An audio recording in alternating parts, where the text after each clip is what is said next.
तेरे मुंह से निकले हुए जुमलों को रब कुरान बना दिया करता है। सरकार ने चादर ओढ़ी, हजरत जी वकार हजरत खदीजा कुबरा अपने चचाजाद भाई नौफल के पास लेकर गए। उन्हें बताया यूं हुआ, कोई आने वाला आया, पीछा सीने लगाया हजरत जी वकार और सीने लगाकर। अब ये बात तो समझ में आती है कि हजरत जिब्राइल, बुखारी शरीफ का आगाज इस हदीस से होता है जो मैं आपके सामने पढ़ रहा हूँ। बुखारी शरीफ का आगाज इसी हदीस से होता है। हजरत जी वकार हजरत जिब्राइल आए, सीने लगाया, भींचा, उन्हें सारी बात बताई। इन्होंने भींचा, सीने लगाया, एक दफा भींचा, इक़रा का, फिर भींचा, इक़रा का, फिर भींचा और तीसरी मरतबा का इक़रा बिस्मि रब्बिकल लज़ी खलक़। दो दफा तो न पढ़ा, तीसरी दफा जब उन्होंने भींचा और कहा इक़रा बिस्मि रब्बिकल लज़ी खलक़। अब इतनी बात तो हदीस में है, इतनी बात तो शारहीन ने लिखी कि जिब्राइल आए, उन्होंने हुजूर को सीने लगाया, एक दफा भींचा, दो दफा भींचा, तीसरी दफा। अब ये पता नहीं कि भींचा क्यों, ये पता नहीं, भींचा ये तो पता है, क्यों भींचा ये नहीं पता। हजरत जी वकार कुछ दे रहे थे, कुछ ले रहे थे, ये पता नहीं, कुछ दे रहे थे, कुछ ले रहे थे। हजरत जी वकार मैं यूं कहूं तो गलत न होगा कि भींच कर इतना फैज ले रहे थे कि मैं पढ़ाऊं तो ये पढ़ ले, मैं कहूं तो ये पढ़ ले। हजरत जी वकार अल्लामा हल्बी लिखते हैं, बड़ी खूबसूरत बात सीरत हल्बिया में अल्लामा हल्बी ने लिखी कि जब हुजूर अलैहिस्सलाम काबतुल्लाह शरीफ के पास जाते, हजरत जी वकार फरमाया तवाफ करते करते, आपकी दाई फरमाती है तवाफ करते करते मैं हुजूर अलैहिस्सलाम को जब आगे करती हजरे अस्वद को चूमने के लिए, फरमाया मैं चूम लेती और फिर हुजूर को आगे करती कि चूम लो। अल्लामा हल्बी लिखते हैं कि फरमाया ये मंजर कई मरतबा देखने में आया कि जब हुजूर के वक्त हजरे अस्वद से करीब हुए तो हजरे अस्वद दीवार से निकल कर खुद मुस्तफा के लोगों को चूम लेता है। भींच तो रहे थे, ये नहीं पता कि क्यों भींच रहे थे। हजरत जी वकार नौफल के पास ले गई, उन्होंने बताया ये कौन है, पहचान करा दी, ये तो वही है जिनकी गवाही सारे देते हुए आए हैं, ये तो वही है जिनका पैगाम सारे देते हुए आए हैं। हजरत जी वकार अब ये पहली दफा थी, वही नाजिल हो गई, उसके बाद बड़े दिन बीत गए, बड़े दिन बीत गए, वही दोबारा नहीं आई। दोबारा अब हुजूर अलैहिस्सलाम उसी कैफियत को पाने के लिए, पसीना तो आया था, कप कपी तो तारी हुई थी, लेकिन मजा इतना था, उस कैफियत में लुत्फ इतना था। रमजान आता है, हम कुरान पढ़ते हैं, मस्जिद में कारी आता है, कारी कुरान पढ़ता है, हम सुनते हैं। पहली तरावी खत्म होती है, लोग बाहर निकलते हैं तो अल्फाज क्या होते हैं, कहते हैं इन्ना सोना पढ़िया सी, इन्ना सोना पढ़िया सी, दिल करता सी और पढ़ता रहे थे, सी सुन दे रहा। ऐसे ही होता है, पहली तरावी होती है, कारी अच्छा पढ़ने वाला हो, लोग बाहर निकल कर कहते हैं इन्नी चास आई है, दिल करता सी वो पढ़ता रहे, असी सुनते रहा। 1400 साल बीत गए, नबी का कोई उम्मती कुरान पढ़े तो दिल करता है वो पढ़ता रहे, असी सुनते रहा। जरा तवज्जो करो, जिब्रील पढ़ता क्या हो, सरकार सुनते क्या हो, तो चास कितनी आनी, मजा कितना आएगा, लुत्फ कितना आएगा कि जिब्राइल पढ़ने वाला हो, हुजूर सुनने वाले। अब बड़े दिन गुजर गए, दोबारा वही नहीं आई। मेरे सरकार अलैहिस्सलाम चल करके बार बार उसी पहाड़ की तरफ जाएं, जबल नूर की तरफ, फिर आने वाला आए, फिर भीगे, फिर कहे पढ़, फिर कुरान की आयत नाजिल हो, फिर कुरान का नुज़ूल हो। हज़रत जी वक़ात उस कैफियत को पाने के लिए सरकार बार बार जाते आते, बड़े दिन गुजर गए, वही नहीं आई। तकरीबन 40 रोज गुजर गए, मेरे हुजूर बार बार उस कैफियत को पाना चाहते हैं, लेकिन दोबारा वही नहीं आई। हुजूर एक दिन वापस तशरीफ ला रहे, एक औरत ने, काफिरा औरत ने, मुशरिका औरत ने कह दिया वद्दा रब्बु मुहम्मदन वक़ला।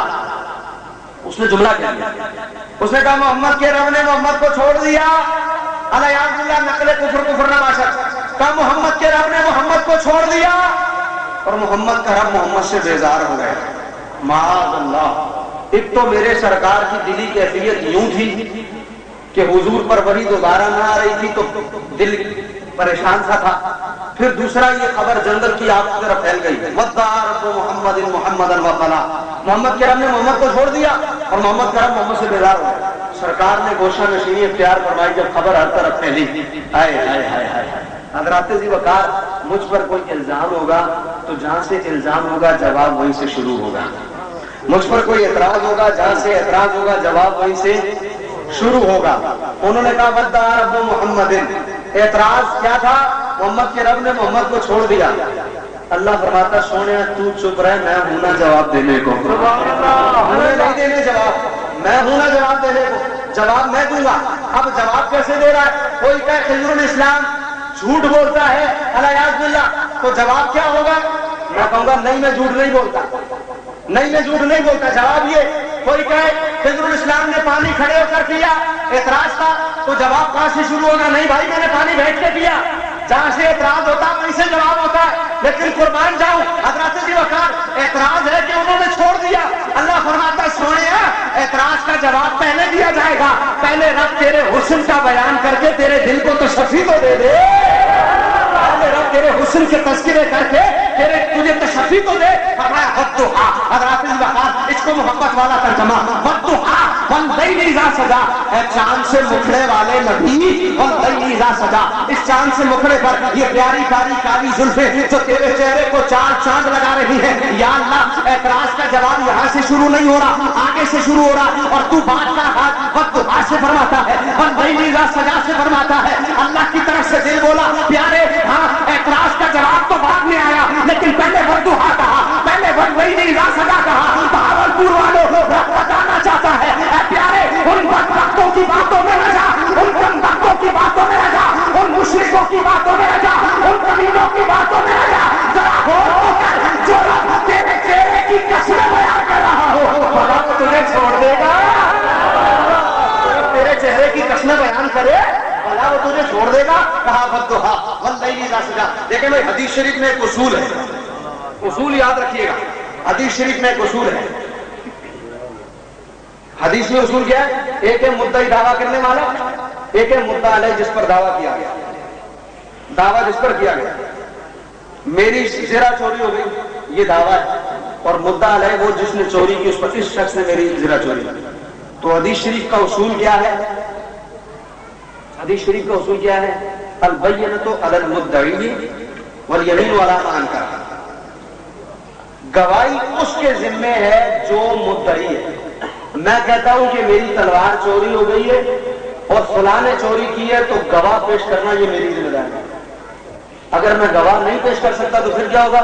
والیمین ما انکر علیہ، اور یمین اس پر ہے، قسم اس پر ہے جس نے چوری کی۔ ذرا مسئلہ ہے، توجہ سے سنیں گے تو بات سمجھ میں آ جائے گی، خالی تقریر نہیں ہے، کچھ سمجھانا بھی چاہ رہا ہوں۔ تھوڑا سا اگر آگے آ جائے، پیچھے والے بار بار ایک ایک کر کے آگے آتا ہے اور مجھے بڑی پریشانی ہوتی ہے۔ یہ پٹھان کھوپڑی ہے، گھوم جائے تو لائن پہ مشکل سے آتی ہے، اور وہ جب ایک ایک آگے آتا ہے تو میں تھوڑا سا آگے کھسک جائیں، میں مشکور رہوں گا۔ پچھوں تھوڑا جا کے آ جاؤ، کبھی اردو نہیں سمجھ آتی تو سونے ہوں گے، مہربانی کرو، ٹائم تھوڑا ہے، گل مکان والی کرنی، تھوڑا جا کے آ جاؤ، تھوڑا جا ہو رہا آ جاؤ، مہربانی۔ یہ بانس کے پاس سے تھوڑا سا اگر آگے آ جائیں گے بات بن جائے گی۔ درود شریف پڑھنے جب تک اللہ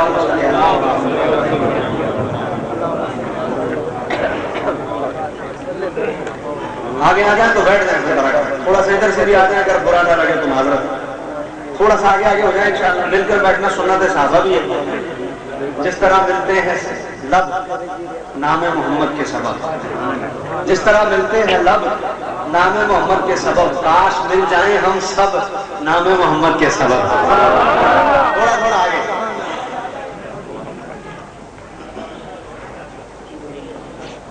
جزاک اللہ۔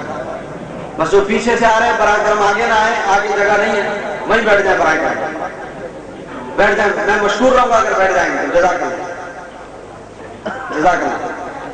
توجہ بھائی میری طرف، کیا کہہ رہا تھا کچھ یاد ہے؟ دیکھو سننے والوں کو یاد ہے، باقی سارے نہیں بیٹھے جو بریانی کی جگہ دام کے رکھی ہونی ہے بھائی، توجہ رکھو گے تو یاد رہے گا نا مسئلہ۔ میں کہہ رہا تھا گواہی اس کے ذمے جو دعویٰ کرے، گواہی اس کے ذمے جو دعویٰ کرے، اور اگر وہ گواہ پیش نہیں کر سکتا تو جو مدعا ہے جس پر دعویٰ کیا گیا وہ قسم کھائے گا، مسئلہ ختم، قسم کھائے گا، مسئلہ ختم۔ اصول یاد رکھنا، حدیث شریف میں